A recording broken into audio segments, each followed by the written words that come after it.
രാധേ കൃഷ്ണ. ഇന്നത്തെ താങ്കളുടെ universal message എന്താണെന്ന് നോക്കാം.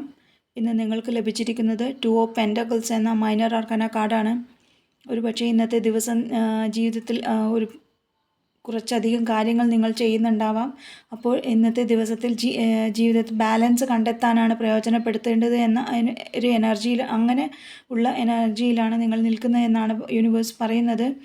അങ്ങനെ ജീവിതത്തിൽ ബാലൻസ് കണ്ടെത്തി പക്വതയോടെ മുന്നോട്ട് പോകുമ്പോൾ എന്ത് ഗൈഡൻസ് ആണ് യൂണിവേഴ്സ് തരുന്നതെന്ന് ചോദിച്ചപ്പോൾ വന്നത് കിങ് ഓഫ് കപ്സ് എന്ന മൈനർ ആർക്കന കാർഡാണ്. വികാരങ്ങളെയൊക്കെ പറ്റുമെങ്കിൽ ഒന്ന് നിയന്ത്രിച്ച് ബുദ്ധിയും വികാരവും ഒരുപോലെ ഉപയോഗിച്ച് തീരുമാനങ്ങൾ എടുക്കാനാണ് ഗൈഡൻസ് ആയിട്ട് പറയുന്നത്.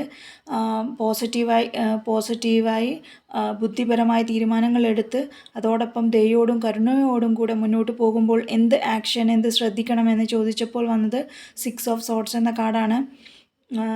പഴയ ബുദ്ധിമുട്ടുകൾ, പ്രയാസങ്ങളിൽ നിന്നൊക്കെ ഒന്ന് മാറി നിൽക്കാൻ, അതൊക്കെ ഒന്ന് ഇറക്കി വയ്ക്കാനും പറ്റുമെങ്കിൽ പുതിയ പ്ലാനുകൾ ചെയ്ത് ലക്ഷ്യങ്ങളിലേക്ക് നന്നായി പ്ലാൻ ചെയ്ത് പോസിറ്റീവായി സമാധാനത്തോടെ ആ പുതിയ ലക്ഷ്യത്തിലേക്ക് പോകാനാണ് യൂണിവേഴ്സ് ഇന്നത്തെ മെസ്സേജിലൂടെ പറയുന്നത്. ഓവറോളായി ഇന്നത്തെ മെസ്സേജ് നോക്കുമ്പോൾ നിങ്ങളുടെ തിരക്കുകൾക്കിടയിലും ശാന്തത പാലിച്ച് പറ്റുമെങ്കിൽ പഴയ ഭാരങ്ങളൊക്കെ ഉപേക്ഷിക്കുകയോ അല്ലെങ്കിൽ ഒന്ന് ഇറക്കി വയ്ക്കുകയോ ചെയ്ത് പുതിയ ലക്ഷ്യങ്ങൾ, പുതിയ പ്ലാൻ അതെന്തായാലും അതിലേക്ക് നന്നായി കഠിനാധ്വാനം ചെയ്ത് മുന്നേറുക എന്നതാണ് ഇന്നത്തെ മെസ്സേജിലൂടെ യൂണിവേഴ്സ് നിങ്ങളോട് പറയുന്നത്. താങ്ക്